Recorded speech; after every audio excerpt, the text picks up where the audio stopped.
Avis vascular centre మన దేశంలోనే the best varicose vein hospital. మీతో ఇంటర్వ్యూ అనగానే సిరివెన్నెల గారి ప్రస్తావన లేకుండా ఆ ఇంటర్వ్యూ ఖచ్చితంగా పూర్తవదు. నేను పాడలేను గానీ లిరిక్స్ చెప్తాను సార్. 'నీ స్నేహం' సినిమాలో సిరులు అన్ని నీ వెంట పెట్టుకొని ఏ హరుని ఇంట అడుగు పెట్టునో ఈ కుందనాల బొమ్మ అని చెప్పేసి ఒక అంటే ఈమె ఆల్రెడీ మహాలక్ష్మి. ఈమె చెయ్యి పట్టుకునే జాతకం ఏ వరుడికి రాసి పెట్టుందో ఆ 2-3 లైన్లు ఉంటాయి సార్. నాకు పాడడం రావట్లేదు అదే కానీ సిరుల రాణిని చేయపట్టి వరుణి జాతకం అది ఒక్కసారి పాడతారు. అది సాహిత్యం పట్టు అది ఫీమేల్ సోలో కదా, నేను సాహిత్యం చాలా ఇష్టం సార్ 4 లైన్లు నాకు. దానిలోనే ఒక ఆమ్, ఇంకొక చిన్న ఇన్సర్ట్ లైన్ ఒకటి ఉంటుంది ఆ పాటలోనే. ఆమ్, అది సినిమా షూటింగ్ అయిన తర్వాత ఆ ఇన్సర్ట్ లైన్ పెట్టాం మేము. సార్ ఇది రీ రికార్డింగ్ చేస్తున్నప్పుడు ఒక సైలెన్స్ బిట్ ఒకటి ఉంటుంది. ఆ బిట్లో కూడా లిరిక్ రావాలని నేను ట్యూన్ చేశాను మళ్ళీ. దానికి మళ్ళీ సాహిత్యం రాశారు శాస్త్రి గారు. కదిలే వెన్నెల శిల్పమా, గుర్తుందా అది? Yes sir. తననా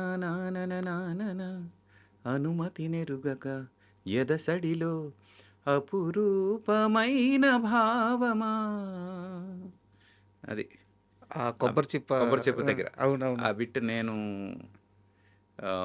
అప్పటికప్పుడు రీ రికార్డింగ్లో ఇది ఉండాలి అని ఇది చేస్తే అప్పుడు హంసరాజు గారు శాస్త్రి గారిని పిలిపించి కూర్చోబెట్టి రాయించి అది మళ్ళీ రికార్డ్ చేసాం. శాస్త్రి గారితో ఎలా ఉండేది సార్ మీ అనుభవం? ఫ్రాంక్గా ఒక ఇద్దరితో నాకు ఫాదర్ సన్ రిలేషన్షిప్. ఒకటి బాలు గారు, ఒకటి శాస్త్రి గారు. శాస్త్రి గారు సొంత కొడుకులాగా చూసుకునేవాళ్ళు నన్ను. ఆయనతో ఎక్కువ చనువు, చాలా చనువు.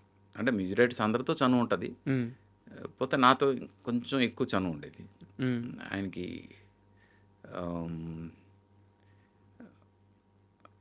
అంటే ఆయన స్మోక్ చేస్తూ రాసేవాళ్ళు అనమాట.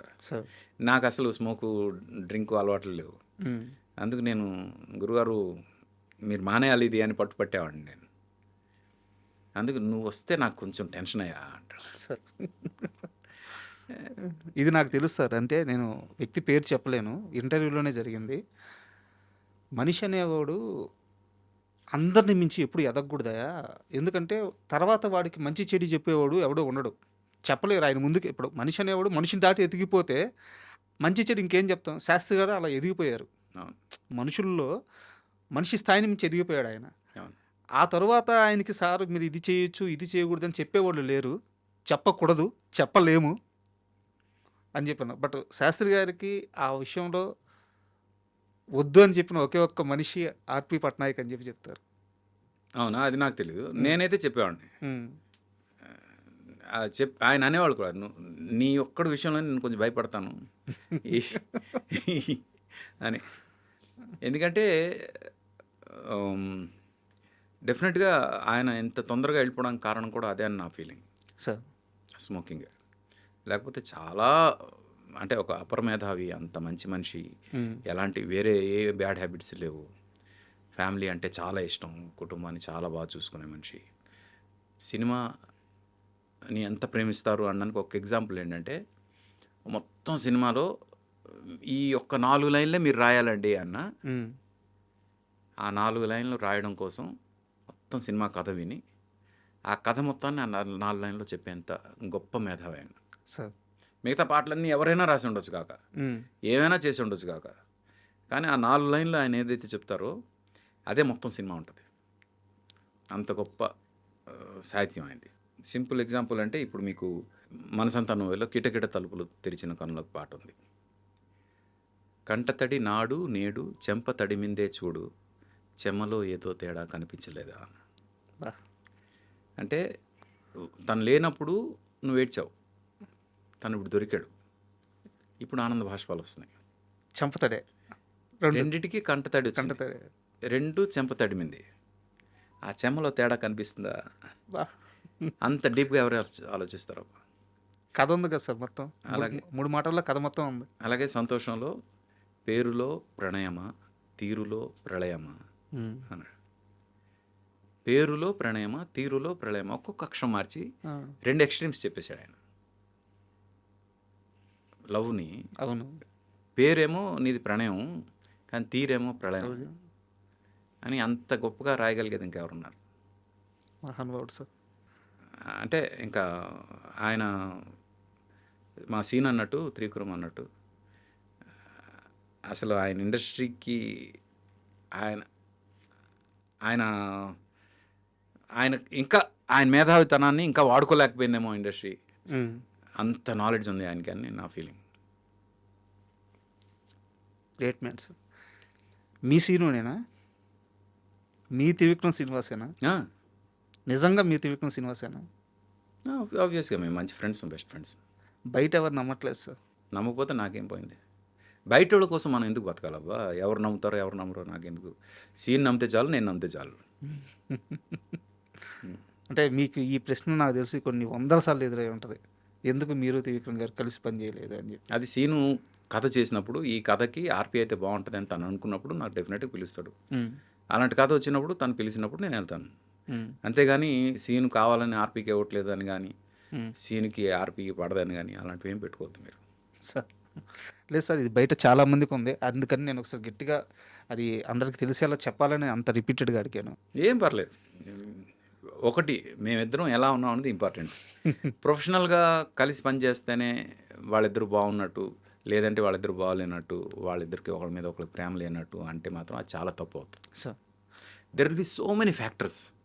ఇప్పుడు ఆర్పీ పట్నాయక్ మ్యూజిక్ డైరెక్టర్ పెట్టుకోవాలి అంటే త్రివిక్రమ్ ఒక్క డెసిషన్ ఉండదు. అక్కడ ఒక హీరో ఉంటాడు, ఒక ప్రొడ్యూసర్ ఉంటాడు, చాలామంది ఉంటారు. వాళ్ళందరినీ సర్పాస్ చేసి తను డెసిషన్ తీసుకోవడం అనేది ఎంతవరకు కరెక్ట్? తన కెరియర్ కూడా ఉంటుందిగా, అవునా కదా? ఇప్పుడు నేను ఎప్పుడు ఒకటే నమ్ముతా, ఆర్పీని పెట్టుకుంటే 99% న్యాయం జరుగుతుంది, ఇంకొక అతను పెట్టుకుంటే 100% న్యాయం జరుగుతుంది అన్నప్పుడు సినిమా గురించి ఆలోచించి ఎవడైనా ఆ 100% ఎవరి వల్ల న్యాయం జరుగుతుందో వాళ్ళనే పెట్టుకోవాలంటాను నేను. ఓ 10 రూపాయలు ఎక్కువైనా సరే. ఎందుకంటే సినిమా ఈజ్ ఇంపార్టెంట్, మనుషులు కాదు సార్. రేపు ఆర్పీని పెట్టుకుంటే 100% న్యాయం జరుగుతుంది, వేరే వాళ్ళని పెట్టుకుంటే 99% న్యాయం జరుగుతుంది అని అనుకున్నప్పుడు ఆర్పీనే పెట్టుకోవాలి. ఎందుకంటే ఆర్పీ వల్ల 100% న్యాయం జరుగుతుంది. అక్కడ సినిమా ఇంపార్టెంట్, మనిషి కాదు. ఈ ఒక్క సీక్రెట్ నేను ఎప్పుడు నమ్ముతాను. కాబట్టి ఇప్పటివరకు నేను ఎప్పుడు కూడా ఎవరి దగ్గరికి వెళ్ళి మీ సినిమాలో నేను మ్యూజిక్ చేస్తానని వెళ్ళలేదు సార్. 2002వ సంవత్సరంలో నిద్రపోయారా? తిన్నారా? రెస్ట్ ఉండిందా? మార్నింగ్ 4కి ఇంటికి వెళ్ళి మళ్ళీ 7కి వెనక్కి వచ్చేసి రికార్డింగ్లు చేసేవాళ్ళం. ఏదైనా వర్క్ అంటే నేను ఇన్వాల్వ్ కాని వర్క్ ఏమైనా, టెక్నికల్ వర్క్ ఏమైనా జరుగుతుంటే స్టూడియోలోనే నిద్రపోవడం, ఇలాంటివి కూడా ఉన్నాయి. ఎన్ని సినిమాలు చేస్తారు సార్ ఒక 2002లోనే? అది నాకు నేను లెక్క పెట్టలేదు ఇప్పటివరకు. నేను ఎన్ని సినిమాలు చేశాను నాకు తెలియదు. నేను ఇప్పటివరకు ఏమీ లెక్క పెట్టలేదు. 2002 వికీపీడియా ఓపెన్ చేసి లెక్కేస్తుంటే వస్తూ ఉన్నాయి. ఒక 16-15 వచ్చిన తర్వాత ఇంక లెక్కేసే ఓపిక లేక ఆగిపోయాను నేను. అవునా? ఏమో మరి. అంటే నేను ఫ్రాంక్గా నేను అన్ని హిట్లే. అదే నేను లెక్క పెట్టలేదు ఎప్పుడు. కొన్ని అయితే చాలా ప్రౌడ్ మూమెంట్స్ ఉన్నాయి. మ్యూజిక్ వరల్డ్ అని బంజారా హిల్స్ రోడ్ నెంబర్ 1లో ఉండేది. వాళ్ళు చార్ట్ బస్టర్స్ పెట్టేవాళ్ళు. టాప్ 10 చార్ట్ బస్టర్స్ పెడతారు. క్యాసెట్లు ఎలా సీరియల్ పెడతారు, 1, 2, 3, 4. ఎవ్రీ వీక్ కంపల్సరీ మేము వెళ్ళి చూసేవాళ్ళం. అదొక్కటే మాకు ఆట విడుపు. స్టూడియో బయటకు రావడం అంటే అదొకటే. వచ్చి ఆ చార్ట్ బస్టర్స్లో ఏమి ఉన్నాయని చూసుకోవడం అనమాట.